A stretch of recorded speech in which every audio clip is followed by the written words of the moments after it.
The story kicks off in a dimly lit, less than luxurious room, definitely not the setting for a romantic proposal, but here we are. The atmosphere is thick with tension, and the situation, well, it's a little complicated. The young man looms over the flower of House Whittle, his weight pressing her down as his hands brace against her neck. Not exactly the dreamy embrace of a love-struck suitor. His expression is unreadable at first, but then the realization hits. Did she just propose to him? That's certainly not what he expected to hear. Based on his reaction, it's safe to say it wasn't on his bingo card for the evening. She, on the other hand, remains unfazed. She knew this wouldn't go down smoothly. After all, proposing marriage to a man known for his cruelty and viciousness isn't something one does expecting open arms and heartfelt vows. But she isn't backing down now. She's already in the lion's den, might as well see if the lion is willing to play guard dog. Our male lead, however, does not look amused. In fact, amusement seems like the furthest thing from his mind. His gaze burns with barely contained fury, the kind that makes lesser people reconsider all their life choices. But not her. She's committed to this plan, for better or for, well, whatever this is. Even with the not-so-gentle treatment, she doesn't waver. Not one bit. It's almost impressive, almost. From what he knows, she's lived a life so sheltered it's a wonder she even knows what a proposal is, let alone makes one like this. Surely, she doesn't understand the weight of her words. People don't just toss around marriage proposals like casual conversation, especially not to someone like him. Our guy's grip tightens as he pulls her even closer, his curiosity outweighing his irritation, though just barely. What exactly does she mean by marriage? Does she even understand what it entails? Surely, a delicate flower like her doesn't fully grasp the realities of wedded life. To make sure, he lets his fingers ghost over her lips, his voice deceptively smooth as he asks if she knows what happens between a husband and wife when no one else is around. Her response is immediate, her brow furrowing as she fixes him with a look that screams really. She isn't some naive girl clueless about the world. With firm conviction, she declares that she knows exactly what goes on behind closed doors. A charged silence fills the space before a slow, knowing smirk plays on her lips. Leaning in, she brushes her lips over his arm, her touch light, teasing, right up until she shoves him away with zero hesitation. Not so fast. They're not married yet, which means all so-called marital duties are officially off the table. Laughter erupts from him, wild and unhinged, echoing through the dimly lit room. He throws his head back, covers his face, and shakes his head in disbelief. Of all the things he expected from Lady Iris, this wasn't one of them. Bold. Brazen. Completely out of her mind. She's nothing like he imagined, and frankly, he isn't sure whether to be impressed or deeply concerned. The amusement vanishes as quickly as it came. He levels her with a sharp gaze before snapping out a curt order, leave. He doesn't want to see her anymore. He turns on his heel, marching away, convinced this woman sitting so casually on his couch is the most absurd thing that's happened to him in years. A few months ago, Iris would have crumbled under the weight of such dismissal.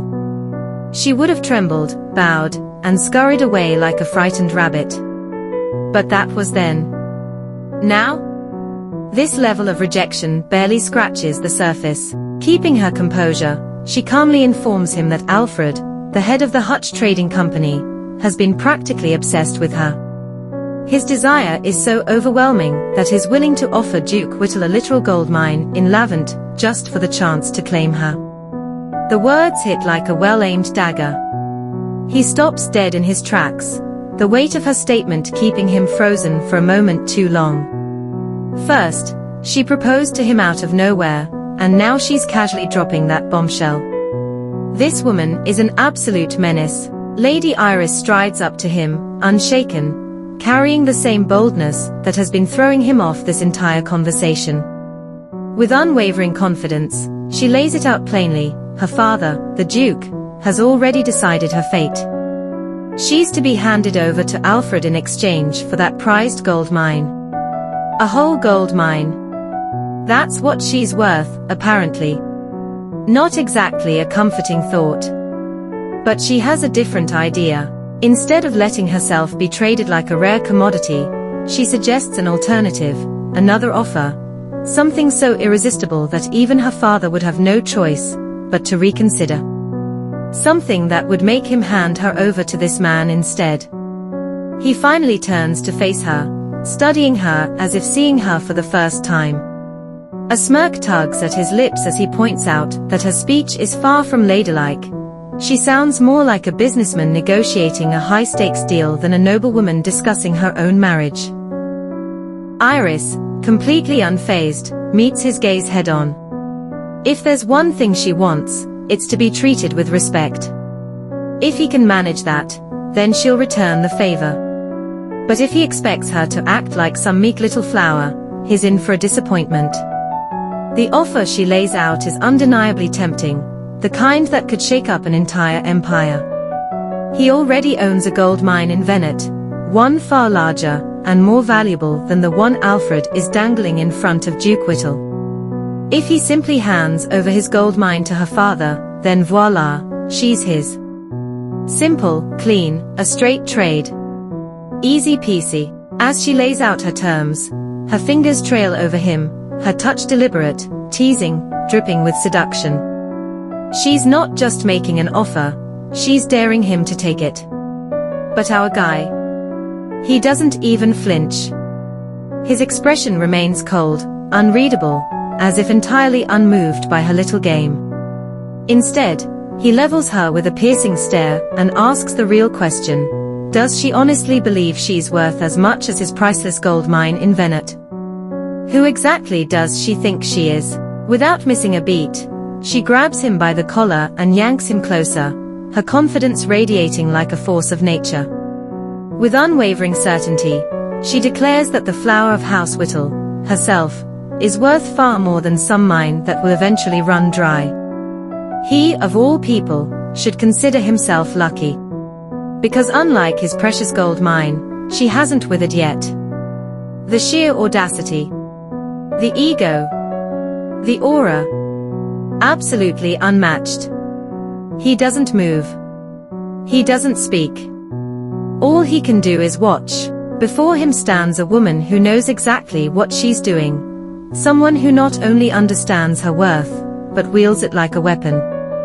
It's almost unsettling. But what truly stops him cold is how much she seems to know. His gold mine in Venet isn't common knowledge. Word hasn't even leaked yet. So how? How does she know? That's the question hammering in his mind. Then she drops the real bomb. If she's right, then the king of the werbeasts already knows what he's up to. That's the message she's sending loud and clear. And that is where his patience snaps. With the kind of speed that makes lesser men flinch, he slams his hand against the table, the force rattling the room. In an instant, she's almost pinned again, his face just centimeters from hers. His voice is low, a quiet warning laced with something dangerous. Tread carefully. She's walking into deep waters, and he wouldn't want her to be snapped like a twig before she even had the chance to bloom. But does she look scared? Not even close. Instead, she smiles.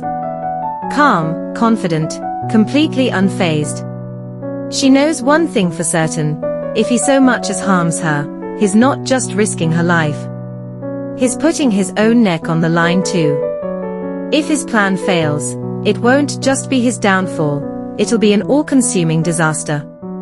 Every single werbeast who stood beside him, who placed their trust in him, will be doomed to miserable fates. No exceptions. That's not just a risk. That's influence. And she knows it. He stares at her, utterly stunned. Just how much does she know? She walked in here armed with facts, not rumors. No wonder she's been speaking with such nerve, such unshakable confidence. It all makes sense now. And the worst part? She's right. He has no choice but to marry her. That realization sits heavy between them. And she doesn't even try to hide how pleased she is. Her eyes gleam with excitement, a bright contrast to the dark, tense atmosphere. She's all smiles, as if this is the best news she's ever heard. He finally rises off the table, his expression unreadable, his thoughts a storm of disbelief. Is this woman even sane? She's arrogant, mysterious, completely unshaken by the sheer danger radiating off him. While most would cower under his murderous aura, she meets it head-on without so much as a flinch. Her worth is immeasurable. Her confidence, unmatched. Her fearlessness, absolute. This is Lady Iris, the flower of House Whittle, standing in all her untouchable glory. And for the first time, he's realizing he may have underestimated her. He exhales slowly before speaking, his tone smoother, more controlled. With surprising sincerity, he apologizes for his rudeness, a rare occurrence, but given the whirlwind of a conversation they've had, it almost feels necessary. Still, one thing gnaws at him. His curiosity refuses to let it go. Why him? Why would she propose marriage to a werbeast doomed to die if his plan fails? What could possibly be running through that audacious mind of hers? Iris doesn't hesitate. Her answer is as straightforward as ever. She wants to escape her accursed family, plain and simple. Once she's free, she intends to build a haven that suits her taste, a place molded to her every desire. And before she gets too deep into that, she plans to spend a good chunk of her time living in absolute leisure. That's the dream. That's all she wants. Sounds about right. Different place. Different time. A man looms over a woman, pinning her down with unrelenting force. It's Lady Iris. Again. On the receiving end of yet another mounting situation. This time, however, there's no banter. No negotiations. No confidence-laced smirks. Just pure survival instinct. Iris is no stranger to being choked.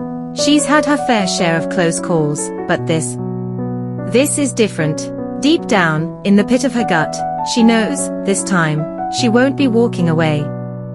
The man above her is wild-eyed, huffing and puffing like some twisted version of the big bad wolf. And unlike before, there's no calculated restraint. No moment of hesitation. He isn't stopping. And what does she do? She doesn't scream. She doesn't beg. Because really, what's the point? After everything, is this really how it ends? A pathetic life, closed out by the hands of a truly wicked man. Lady Iris trembles violently, her body convulsing as darkness claws at the edges of her vision. Then, just like that, the fight leaves her. She slumps. Weak. Drained. Done. As death looms over her, only one thought lingers in her fading consciousness, not like this. She refuses to die like this. Well, apparently, the gods are listening. And they have thoughts on the matter. If she doesn't want to die, then maybe, just maybe, she should actually try living for a change. Cue the divine intervention. A burst of blinding light. A cacophony of whooshing noises. A surreal sensation of being pulled, and then, she wakes up. A different place. A different time. 1 month. It's been a whole month since she came back to life. Back to the past. Lady Iris had met her end at the hands of a raging beast of a man. At 40 years old. And in those last moments, she had seen everything. A relentless series of events unfolding before her eyes. The future. The wars. The devastation. The death of a certain familiar beast. It was a lot. But now, she's 20 again. The slate isn't exactly clean, but it's rewritable. And this time, she has no intention of letting history repeat itself. This time, she's rewriting her fate. The moment Iris realized this wasn't some fever dream, or elaborate hallucination, she wasted no time. She went straight to Keibrandt Green. That's our male lead. That's also beside the fact that she really wanted out of her family's suffocating manor. Now, she sits in her room, staring out the window, waiting. Anticipating. Surely, by now, she should have received an answer from him. She had thrown her outrageous proposal in his face, and yet, days have passed, and her doorstep remains tragically free of brooding beasts. Then, a voice calls out from outside her door, snapping her from her thoughts. Before she can react, the door swings open, and in steps a young lady, practically buzzing with urgency. Without any preamble, she declares today as the day. The big day. The day Lady Iris's husband-to-be arrives. The words barely register before the girl starts digging through her brain for a name. She knows he's the head of some big-shot trading company, but the actual name? There it is. Alfred. Without giving Iris so much as a second to process, the girl snatches a dress and shoves it into her hands with alarming force. First impressions matter, she insists, which means Iris absolutely must look presentable today. Because apparently, nothing says welcome, unwanted fiancé like a carefully selected outfit.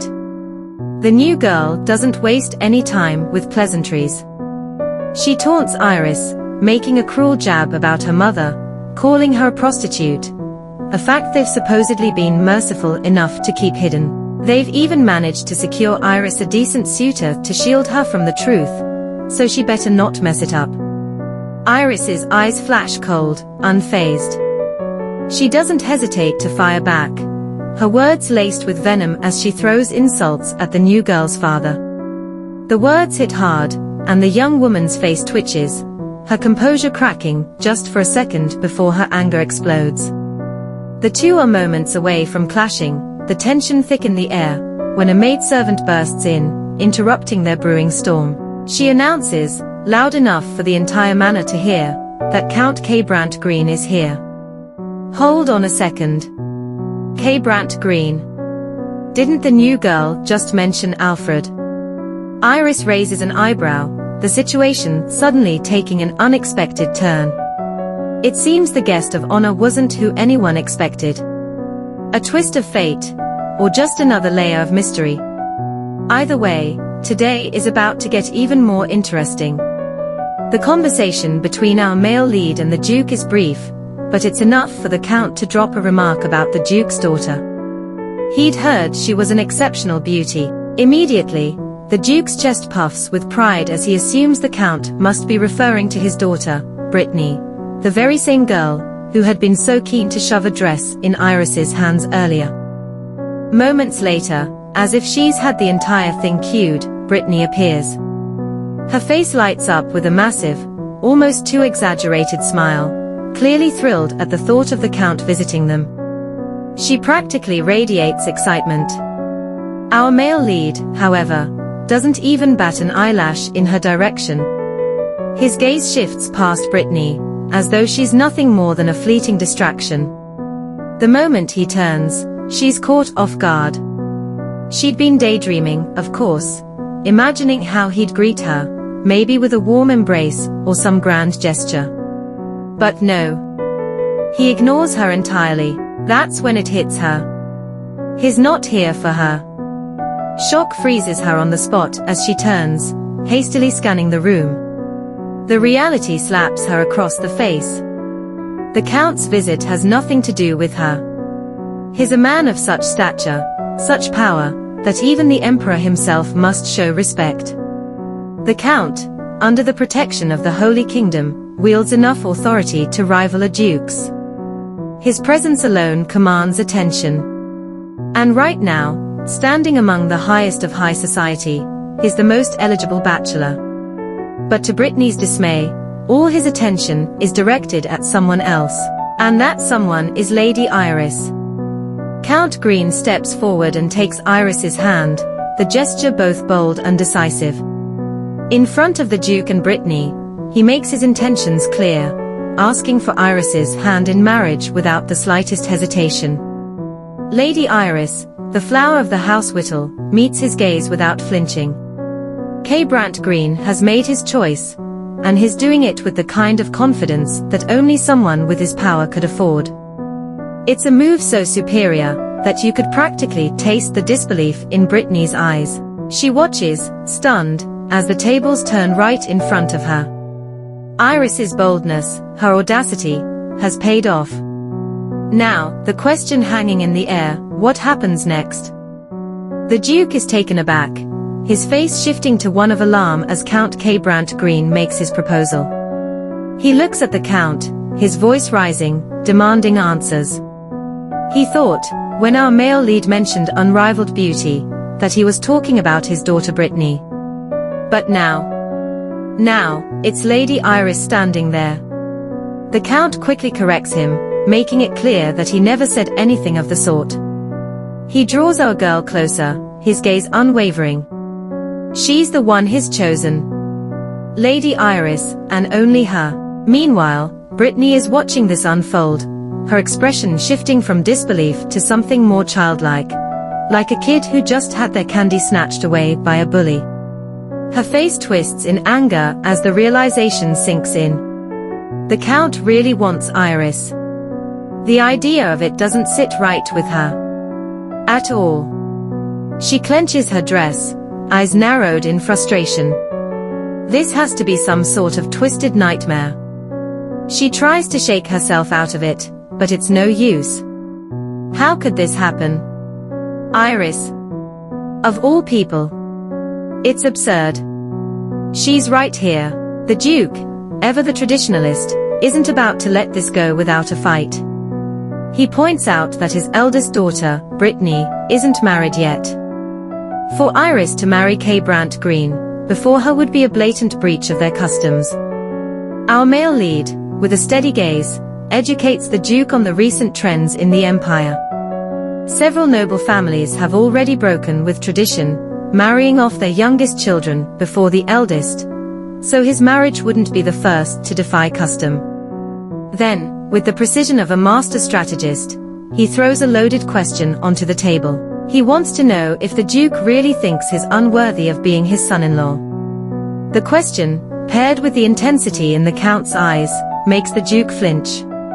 Keibrandt Green presses on, his posture unshaken, as if daring the Duke to say otherwise. The tension in the room is palpable, thick enough to cut with a knife. The Duke, realizing the weight of the situation, quickly backs down. He assures the Count that he would never think such a thing about the most eligible bachelor in the Empire. In fact, he would be honored to form a bond with someone as influential as our male lead. Brittany isn't about to sit back and let things unfold right in front of her. Furious, she barks out in anger, demanding to know what our guy is playing at today. She's certain he asked her to the dance at the last party, and now here he is, asking for her sister's hand in marriage. Preposterous. A faint laugh escapes the our guy's lips, as if he finds the whole situation mildly amusing. He tells her, with a touch of sarcasm, that she's rather dense to assume a single dance would be enough to decide who he's going to marry. The words hit Brittany like a slap. Speechless, her tongue ties up as her eyes widen in shock. Her body trembles as she tries to process the reality of what just happened.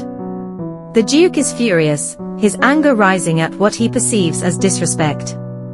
But Count Keibrandt Green remains unfazed. He calmly reminds the Duke that he recalls very well it was Brittany who had asked him for a dance at the party. He'd merely agreed because she seemed so desperate for it. Now, of course, it's led to some ridiculous misunderstanding. With that, he's practically drenched her in shame. The words sting, sharp and precise, leaving no room for doubt. The Count then adds that he regrets even accepting the dance with her, considering how she's turned the entire thing into some misguided theory in her head. Brittany trembles, her whole body shaking as the weight of his words sinks in. They cut deeper than she could have imagined. The Duke is left speechless, completely caught off guard by the turn of events. This situation was far from what he expected, but despite the shock, he's not about to let an opportunity to establish a connection with Count Keibrandt Green slip away. In his heart, he believes this could be a chance to elevate his household, no matter which daughter our male lead chooses. The idea of his daughters marrying into such an influential family is too tempting to pass up. Through it all, the Duke doesn't even spare a thought for Brittany's feelings. To him, this is all about ambition, power, and securing his position. Nobles, always so quick to push their agendas. Count Keibrandt Green turns to Lady Iris, his gaze unwavering as he awaits her reply to his proposal. The Duke, too, watches intently, his eyes shifting between our girl and our male lead, eager to see what choice she'll make. The atmosphere is thick with anticipation, the silence broken only by the soft rustling of fabric as everyone waits for her answer. Iris stands still for a moment, her eyes fixed on the Count's open hand. There's no visible emotion on her face, no excitement, no hesitation. It's as though she's studying him, or perhaps the enormity of the decision she's about to make. The room holds its breath. Will she accept? Will she take his hand? And then, slowly, a smile begins to form on our girl's lips. It's subtle, but it's there, warm, confident, and undeniably genuine. Without another word, she steps forward, her hand meeting the Count's. Yes, she says simply, her voice clear, her acceptance final. Our guy's expression softens with a mix of triumph and satisfaction, and in that moment, it's as though nothing in the world could change their path. The tension in the room lifts as the two hold hands, their bond now sealed. It's done. Lady Iris has chosen, and with it, she has embraced a future with Count Keibrandt Green. But Brittany? Well, the young lady is not having it. Her face flushes with rage, her fists clenched at her sides. Without warning, she screams in protest, her voice trembling with disbelief and anger. No. This can't be happening, she yells, her eyes wide with shock. She turns to her father, the one person she thought might come to her rescue, her last hope of stopping this. Father, you can't let this happen. Her voice cracks with desperation, but the Duke only stands there, a serene smile on his face. To her dismay, he does nothing to stop the marriage. If anything, he seems pleased. His eyes gleam with an ambition that cuts deeper than any rejection. This is what he's wanted. The bond with the Count will solidify his position, his influence, and there's no way he's about to lose out on that opportunity. The smile on his face says it all. It's not just approval, it's satisfaction. He's made up his mind. The Duke turns to his daughter, his tone growing cold. Leave us, he orders, his voice firm, a clear dismissal. Head to your room. Now. Brittany stands frozen, her mind racing, but the command is final. She's been shut out. Not only has she lost the chance to marry the Count, but in her father's eyes, she's no longer even worth listening to. Her face twists with disbelief, the shock settling in as she processes the reality of her situation. The moment of victory for Lady Iris is a crushing defeat for Brittany, and she can't quite grasp how it all went wrong. The scene shifts to the inside of our male lead's carriage. The steady rhythm of the horses' hooves against the cobblestone street is the only sound filling the air, the gentle rocking of the carriage adding to the sense of calm. Inside, the atmosphere is noticeably different from the tense drama that unfolded at the Duke's manor. Lady Iris sits across from the Count, her gaze curious, her mind working as she studies him. The question that's been on her mind since the proposal bubbles up, and she can't help but ask. How did you know today would be the day? She inquires, her tone a mix of genuine curiosity and a hint of skepticism. "I'm pretty sure Alfred was supposed to come for my hand today as well. It's the exact day Viscount Hutch was meant to visit the Duke for the marriage talks. The timing. It seems a bit too perfect, don't you think?" She raises an eyebrow, still processing how everything played out so smoothly, almost as if the pieces had fallen into place too easily. She's not used to things happening like this, especially not with her own life at stake. He leans back slightly in his seat, his hand casually resting on the arm of the carriage. A small, knowing smile plays at the corners of his lips, as though he's been expecting the question. "I presented a document willing my entire gold mine to the Duke." He lets the weight of his words settle, watching for her reaction. "I knew it would be enough to get his attention. And I was right." Lady Iris blinks, processing the sudden revelation. The gold mine in Venet. The very thing that had made the Duke so eager to align with Keibrandt Green. He had offered it freely, knowing it would solidify his standing and provide the Duke with the kind of advantage that would make any nobleman eager to please him. It's a power play, but one with long-term intentions that go beyond just the immediate benefits. The condition is an odd one. All it takes is the Duke's signature, and he gets ownership of the gold mine, on one peculiar condition. Our guy's new bride, Lady Iris, must return with him to his estate that very same day. It's like he planned it all out like a well-oiled machine. Lady Iris stares at him, wide-eyed. She didn't expect him to get the contract signed right then and there and whisk her away immediately. She definitely didn't see that coming. He's clearly got a whole plan in motion, and it's moving faster than she can keep up with. Her mind races, but she can't help but admire the audacity. It's bold. Too bold. Meanwhile, deep in the woods, Viscount Hutch is in the middle of an entirely different drama. He's surrounded by hooded men, his heart pounding in his chest. The mercenaries Alfred had hired for protection, supposedly the best of the best, are absolutely useless against these masked figures.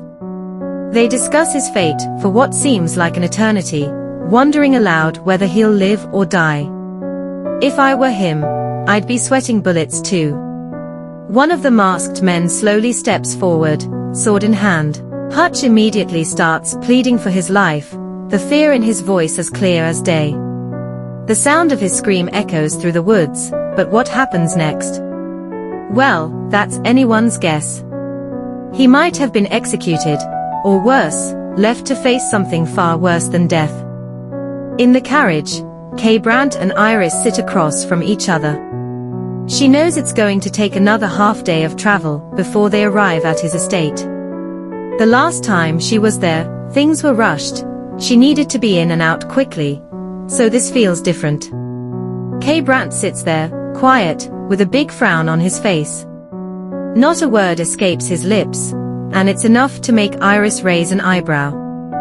She's caught off guard and asks, "Why are you looking at me like that?" He simply responds, "You just seem so nonchalant. That's why." Well, there it is. The man clearly wasn't expecting her calm demeanor. Could she possibly be too calm for his liking? Iris doesn't quite get what he means, so Keibrandt spells it out for her. He tells her that for someone who's essentially sold herself to him, she's accepting the situation a little too quickly for his liking. He understands why she'd want to escape her family, but House Green isn't the safe haven she thinks it is. In fact, it could be the very place where she meets her end.